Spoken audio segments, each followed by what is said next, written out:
How's it going, friends and family? My name is Amos, and today we're going to be taking a look at gambling.com, ticker symbol GAMB. At its core, it's a marketing and advertising business, and if you see their stock price pattern, this year they're negative 60%. That's why they're getting slaughtered. Alongside The Trade Desk, another advertising company, also getting slaughtered, and Pinterest. Anybody else that's in the game of ads, they're getting hammered. But the reason why we're taking a look at gambling.com is if we take a look at some of their fundamentals, right? Their top line, their revenue situation in 2016 was $2 million flat. And as you progress throughout the years, look at the compounding nature of their top line, how much money they're generating. $154 million. My goodness gracious. And the growth rate is just as impressive. I think the only gimmick, the only off year is 2019, a growth of 3.6% year over year. But since then, it's just been double digits year after year. But if we jump on over and take a look at their free cash flow as well, it's just as magnificent. I mean, that's exactly what you want to see in a compounder, right? I feel like most compounders, they usually have the same DNA traits. The characteristics and the fundamentals and financials, they all have in common, right? To become a 10x, 20x type of investment. So with gambling, I feel like I want to investigate a little further. And by the way, here in Japan, we've been getting hammered with back-to-back earthquakes every 30 minutes for the past 48 hours. And if you're not in the know, I have an 8-week-old baby, first-time dad, so needless to say, I'm absolutely sleep-deprived beyond belief. Like, my eyes right here are blue, no energy, and, dude, it's rough. Like, not even my usual cup of green tea is making me feel alert. I still feel absolutely tired. And apparently this week we're on red alert right now for a mega quake because we had a 7.6 magnitude earthquake. And apparently now we're on high alert for the next, I guess, 4.5 to 5 days now for one that's supposed to be 9. And I'm going to tell you this right now. The earthquake that was 7.6 that started all of this, I was on the ground. I was about to fall asleep. You know when you're in that position and where you're just like, you're dozing off? And literally the entire house started to shake. Every single one of our stuff that's on the walls, that are on shelves, everything came crashing down. Luckily, our only damage was a few broken plates. And one of our plastic forks, they shattered. But I really do feel for my neighbors because their TVs fell off the walls, got shattered. All of their stuff was shattered. But for me, I don't know what it is. If you can't tell my desk right now, it's this nice walnut brown color. I took down my workstation, meaning everything that's in front of me, the 3 monitors, they were on the floor as I was in my garage sanding it and painting it. So as the earthquake happens, I was letting it dry. All of my stuff was already on the floor, so nothing broke. Nothing fell off the table. My table is it's roughly 5 feet tall. So if a monitor falls off a 5-foot distance, it is definitely going to shatter. So I'm counting my blessings. I feel really, really fortunate. But I guess we'll see what happens because if the mega quake does happen, I guess this might be the last video I upload. But I don't want to think catastrophically. So getting back to the video, let's talk about what exactly is gambling.com and how do they make money. So the gambling.com group is an affiliate marketing company for online gambling. And they own about 60 websites such as gambling.com, casinos.com, and bookies.com. But what you want to keep in mind is, even though the name might insinuate that they're running casinos, they're not. They do not run casinos. They do not take bets, and they do not hold gaming risk. Instead, they make money by redirecting people on the internet to gambling and online casinos. The traffic or clicks lead to revenue if the individual spends money. Like if a guy is interested betting in the NFL Super Bowl and he Googles it, like which website should I use, and they click on one of gambling.com's websites, and then it goes to an online sports betting website and they put down like $1,000, then gambling.com gets a fee from that. So their primary paying customers are the operators known as online casinos and betting platforms such as DraftKings, Fanatics Sportsbook, and Bet365. And so naturally, as I was researching this company, I asked myself the question, I was like, why can't the operators just do the marketing for themselves? Why can't they just prioritize their websites to be first on Google search? Well, come to find out, the tier 1 operators, they try to do things for themselves, such as FanDuel. They try not to lean on gambling.com. However, gambling.com's customers, they're the operators that are tier 2, tier 3, tier 4 that pay commissions in order to get new customers because their platform, their websites, it's not as, do you hear the overhead speaker announcements? They're telling us that there's going to be a tsunami warning, this and that, because obviously Japan is an island. So when there's an earthquake, there's a crap ton of tsunami activity. It's kind of crazy. By the way, after filming this video, I definitely need to pack my evacuation bag. But anyways, in some cases, these online betting platforms, they also pay a subscription fee for gambling.com's sports data services. And I'm going to be elaborating on that here in a little bit. These tier 2 and tier 4 operators, obviously tier 1, if you don't get it by now, it's best in class, like huge, big online casinos. Tier 2, Tier 3, Tier 4, it's like those smaller Native American casinos that don't really have a big online footprint. And Tier 2 actually includes big names like BetMGM, based out of Las Vegas. And after some digging around, this is my takeaway. Usually, the gambling websites, they give ridiculous offers like $500 of free bets or $1,000 worth of deposit matching, meaning if someone puts down $1,000 to make a bet, the gambling website will give them another $1,000. So they're betting effectively $2,000, or they even offer like exclusive promo codes. And these bonuses are absolutely fluid depending on the time of the year and the state. So an individual Googling for these deals, they usually land upon a gambling.com website that has all of that information front and center. The best way that I can describe it is just like how if you're thinking of getting a new credit card and you start researching like best Amex cards or best Chase cards, usually you might go to a website known as nerdwallet.com. And when you go there, you get to see the comparisons and the reviews of all the cards and bonuses going on. And if you click one of their links to get to American Express, they get a kickback and affiliate money.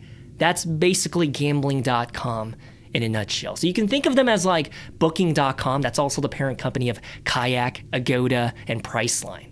With their various websites, people that are trying to book accommodations across many different hotels and car rental places, they can see it in one place. And when they rent a car or a hotel using their websites, then booking.com gets a kickback from the hotel or the car rental place. But in this case, they get to see which gambling service best fits their needs. Does that make sense? So they don't own any online gambling company. They just help people get to the right place. Okay? And if you look at the states that authorize online gambling, I would argue we're still in the early stages. It's only predominantly the East Coast and a little bit of like the Midwest, but look at the states that do not participate. So what I'm saying is there's a potential for so many more customers if California and Texas pass regulations to allow it. Like Alaska doesn't allow it, Texas doesn't allow it, Washington State doesn't allow it, Idaho. I mean, obviously Utah doesn't, but I think we're still in the early phases of online gambling. Next, let's go ahead and talk about the recent developments that are surrounding gambling.com. I actually tuned in to their 45-minute long earnings call, and here are my takeaways, okay? Bottom line up front, their most recent earnings, Q3 of 2025, it was horrific. They missed the revenue expectations, they lowered their guidance for the full year, and they posted a negative EPS. And that's why after that earnings, their stock just went on a justified sell-off, in my opinion. If it's that freaking ugly, your stock price is going to get murdered. And that's what happens. But a little more details to paint a little color to what's going on. Their marketing business, which is what I just spent the past 5 to 10 minutes describing, leading people to the correct betting platforms, it's losing steam because their revenue was flat year over year due to unfavorable search rankings on Google. So when someone's trying to look up gambling in Pennsylvania or New York, usually one of gambling.com's websites is number 1, number 2, or number 3. But because the Google algorithm was all over the place, they did not prioritize their websites. Instead, spam websites that lead to really sketchy websites, those were number 1, number 2, number 3, instead of the legit websites from gambling.com. However, towards the end of the earnings call, the analysts pushed back and they were like, okay, is this trend going to go on forever?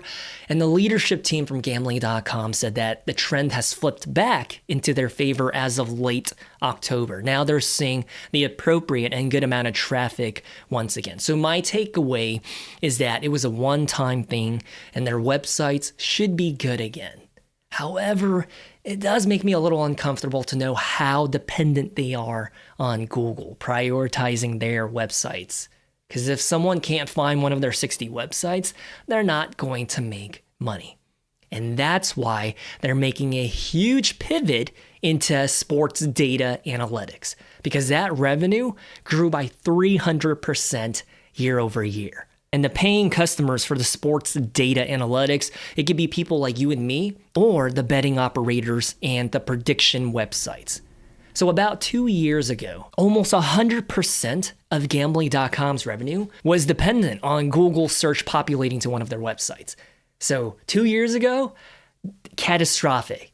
However, now about half of their revenue is contingent upon Google search showing one of their websites in the old marketing affiliate business method, which means their dependence on Google prioritizing their websites is becoming less and less as they're diversifying their revenue streams. And this shift is happening because gambling.com, they're no longer just an affiliate marketing company. I think 2 years ago, I would have been absolutely uninterested in this company. But now that they're slowly transforming into a sports data and betting analytics business, I think they're a lot more attractive as a business enterprise. Because with the marketing affiliate business, they usually get paid only for new customer deposits. So for the same customer, they can't get paid. And that's why with a data analytics type of business that is printing cash, it allows them to do reoccurring revenue that's predictable because it's a subscription price format. Their success won't depend on Google's search rankings. I'm so sorry. I feel like that was a very convoluted way of saying basically the old model was we get paid when a new customer signs up and deposits money. Now their new business model is we get paid every month for the data itself. So now their revenue mix, a lot more stable, predictable, and scalable in my opinion. And it's not as dependent on Google's algorithm. 2 years ago, once again, I'm going to reiterate it, disgusting. I don't like it. But now that they're diversifying into becoming a data analytics company to show people the probability of winning this versus that, or for sports, I think it looks pretty good. And the leadership team, they went on for like 7 minutes talking about how they think their stock price is a bargain deal right now. So they're doing a lot of share buybacks instead of paying down their debt. They emphasized the fact that their stock price is so low that they would rather just keep their small loans on the books and just buy back as many shares as possible. Just something to keep in mind. Now, when it comes to figuring out an inherent worth for gambling.com, it was a little sticky because they don't pay a dividend. And their discounted cash flow analysis is spit out a number that was just way too optimistic. But also when it comes to their earnings forecast to generate a PE, and then of course the stock price in the future, it's kind of weird because as of right now, it's going in the opposite direction. So in Q1 in 2025, they posted 31 cents of profits per share. In Q2, they posted negative 38 cents. And then in Q3, which was what they just reported, it was also negative 11 cents. So what I'm thinking is for Q4, they'll be able to go back into the positive trend because now they're not making any new acquisitions, and it should be 19 cents of profits per share. And for their 2026 guidance for next year, they're predicting overall revenue growth in the low teens, something like 13, 14, 15% year over year. So having said that, I think their full year 2025 bottom line per share is going to be 1 penny.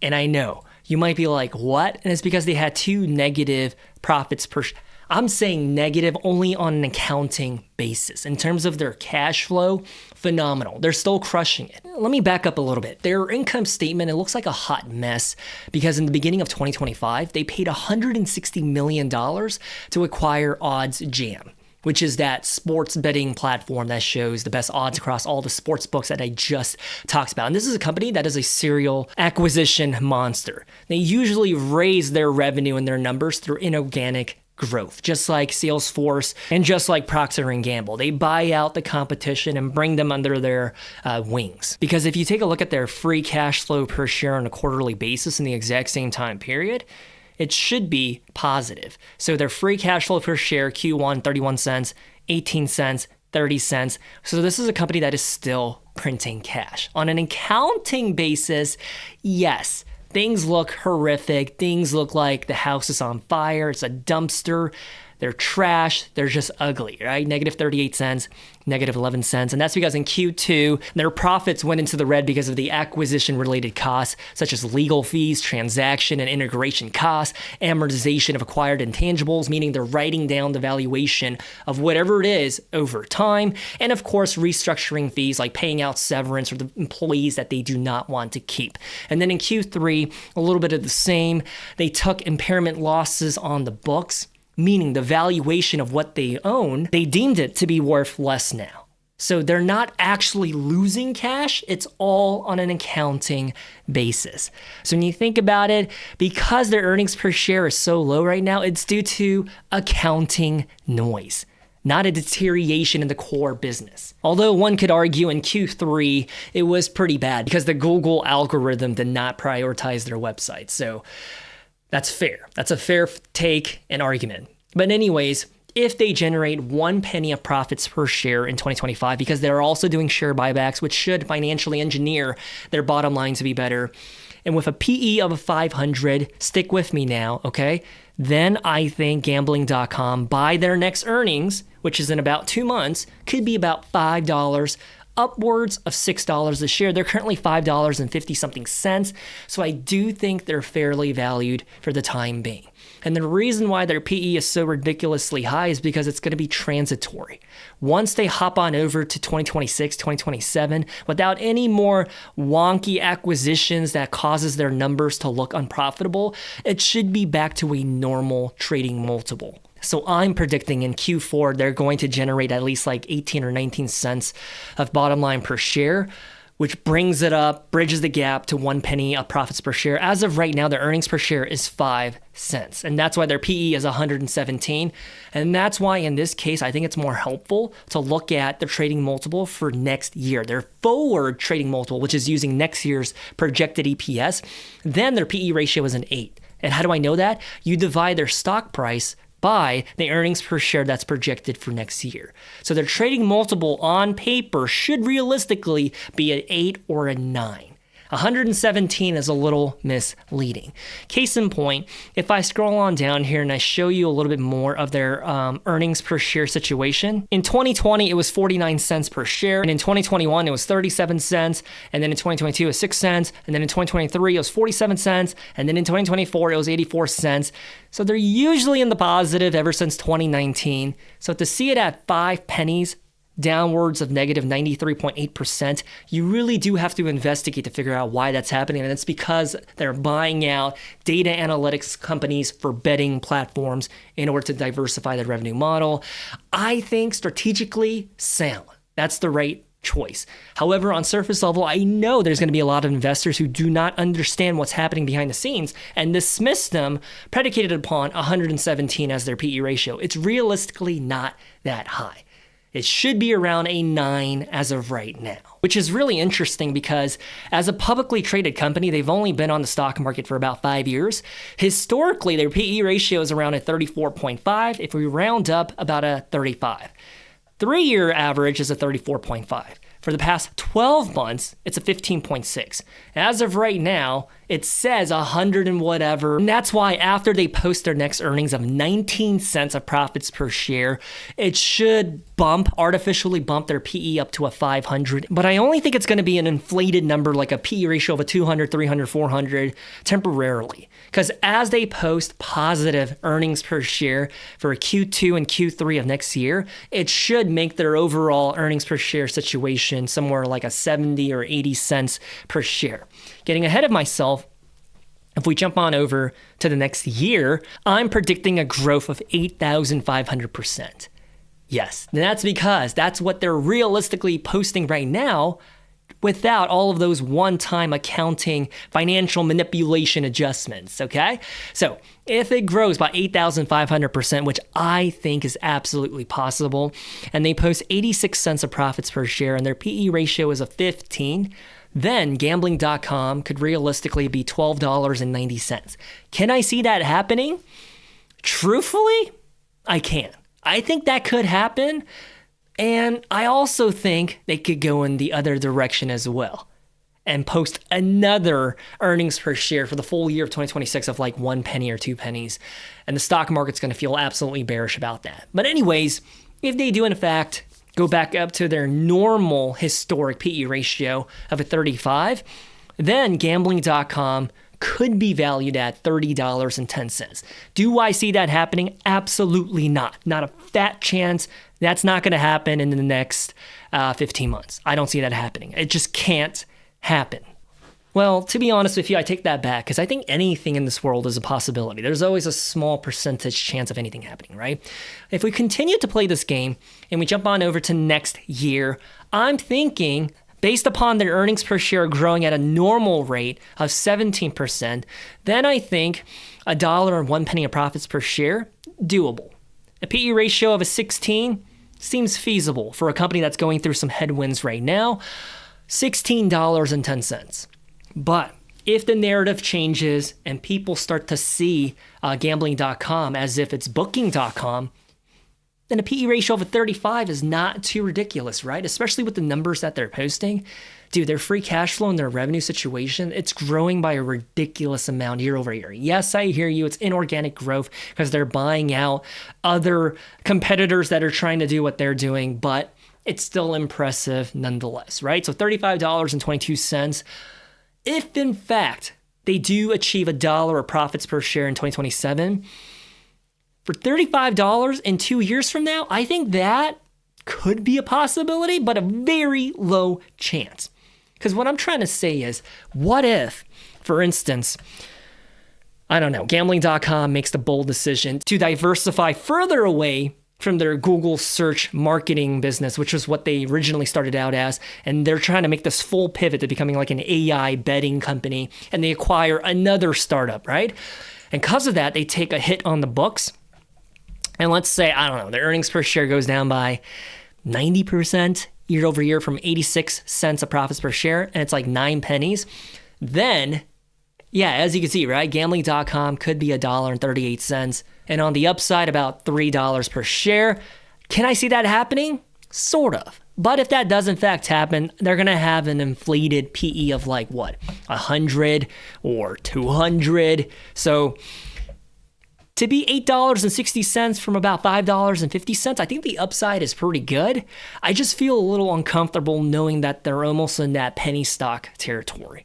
Let's just assume 17% growth year over year. And then in 2028, if they do in fact achieve $1.16 of profits per share, which I do think is achievable, especially with their high margins and the fact that there's so many states that are not even authorized to do online gambling, and Europe and Asia and other parts of the world, it's still so much more growth to be seen. I definitely think $1.16 of profits per share is achievable. If they stay at a compressed PE ratio and the market just prices them below the S&P 500 and it stays at a 17, then gambling.com could be $19.67. And I could also see the upside of $40.50 3 years from now. I can, because $1.16 from their previous earnings per share of about like 80 something cents. I just want to fact check myself real quick. Their last earnings per share was 84 cents to get up to $1 and whatever cents. I do think that's achievable, guys. Is it that crazy to think that? In an alternate universe, I can absolutely see gambling.com hitting a 35 PE and reaching $40 a share. I can. But based on what's happening with them in their current situation, I could also see them dropping the ball and their earnings per share turning into negative or like 1 penny again, which means their stock price is going to get absolutely battered. So what makes all of this even more difficult to forecast is the analysts are predicting their full year 2025 EPS to be in the negative, like negative 2 pennies or negative 3 pennies. So if we post like, 17 cents, then it throws off the entire forecast model, right? That's why I'm at least predicting that they can hit 1 penny of profits per share. I think they can do it. After such a disastrous third quarter, I think the leadership team is going to do whatever it takes to bounce back, buying back the shares and inflating their net income. Because for the prior 2 quarters, they took hits on the books on an accounting method. They didn't actually lose cash, okay? Now is the time for them to save face and do some recovery. Because if not, I'm going to be honest with you, I think gambling.com has the potential to go down to $4, $3, and even get delisted from the stock market if it reaches like 25 cents a share. And I do not think they want that to happen, right? So I think they're going to do whatever it takes to post a positive Q4 earnings. Or at least that's what a good strategic leadership team would be doing. Because when you're $5 a share as a stock, you better feel that pressure, man. You're almost in that penny stock territory. So when it comes to gambling.com, where do they belong on the compounder chart? On the left side or on the right side? This might be an unpopular opinion, but I'm going to place them right next to Big Bear AI, somewhere in between the watchlist waitlist and Kager graveyard. The reason being is that I think with gambling.com, as we just learned, I think they do have the potential to 3x or even 5x your money, like a 200, 400, 500% ROI in a few years. But with the way that the company is heading right now, especially with their stock price pattern, I definitely think they could be a penny stock as well, which means you're going to lose all of your freaking money. And unlike some of the other companies on the left side of your screen, I think there's no in between. I think they're either going to explode to $20 a share in a few years or go down to like 25 cents a share. Nothing in between.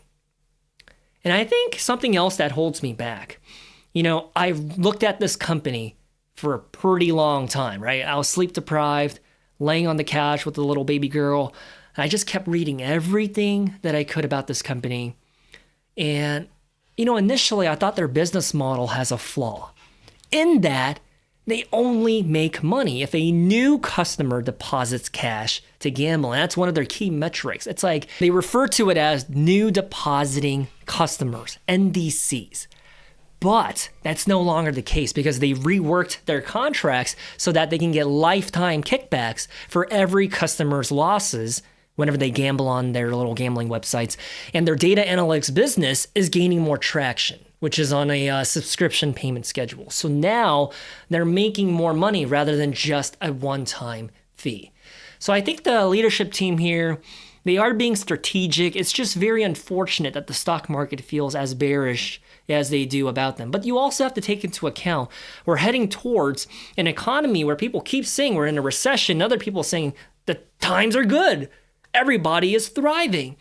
But as a guy that tunes in to the earnings calls for Domino's, Chipotle, and fast food restaurants, they're seeing that a lot of consumers are pulling back their spending. So I don't think we're in a thriving economy. And so when you think about the psychology of like Las Vegas, strip clubs, and gambling, I think people do that when the times are good, when there's excess cash in your bank account and whatnot. But I also think in desperate times, people do tend to bet and gamble more. Because when you're on the edge and there's no other options, you can take a payday loan or you can go play blackjack to turn your $500 into $5,000, right? Or you can gamble on one of the NCAA bowl games that are coming up. So thinking about it like that as well, I'm like, well, I don't know. That's the conclusion. And that's what I keep saying when it comes to gambling.com. There's elements where, okay, hold on, let's just move on to the game plan. What am I going to do after getting to know this company, after listening to their leadership team talk about their business enterprise and looking at all of their numbers and fundamentals? My game plan. I think we can all agree that their fundamentals look pretty good, right? The growth story is intact. When your revenue is exploding like this, I think that's beautiful, and especially verified by the free cash flow situation, right? In 2016, they were losing cash in order to operate the business, but ever since then, flush in cash.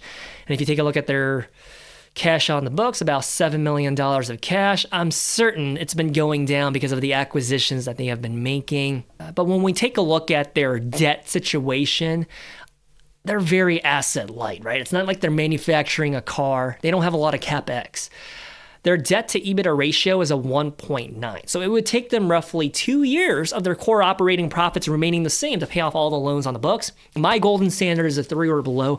I think their financials and fundamentals, it looks good. But I think what makes me hesitate is that I don't know if the markets feel bullish about them, which is kind of weird because when you take a look at, so gambling.com, their forward trading multiple is an 8.1. I think in the context of gambling.com, this makes more sense to me because it takes away those one-time adjustments on the EPS. With next year's EPS in mind, they don't bake in all of the wonky accounting that they do to make themselves look unprofitable. So trading multiple of an 8. I think a company that really looks similar to them based on my research is booking.com. Almost the exact same thing, right? And their forward trading multiple is a 20. So I know they're not in the same industry, but it's kind of the same concept. I think gambling.com, they are undervalued, but it doesn't matter if I think they're undervalued because the market, I think they feel kind of bearish towards them, especially after their last earnings that came out in mid-November. They dropped as low as $4.60, which is kind of crazy because during their highs, which was the beginning of this year, dude, if you bought into gambling.com at $16.75 a share, you're probably angry beyond belief. And I don't blame you. I would be pretty pissed off too if I'm in the red 60, 70, 80% with this company because of Google's algorithm deprioritizing them in the search results. And consequently, they lost a crap ton of money. For a company that was publicly listed during the pandemic when everyone tried to go public, have an IPO, or launch a SPAC. They launched at what is this? Roughly $8 a share, and to be $5.58 right now, it kind of shows you that the market, big money hedge funds, they don't really feel bullish about them. But again, I think that's because we're in the early stages of online gambling. I mean, you saw the map of the US. They're still not in every state.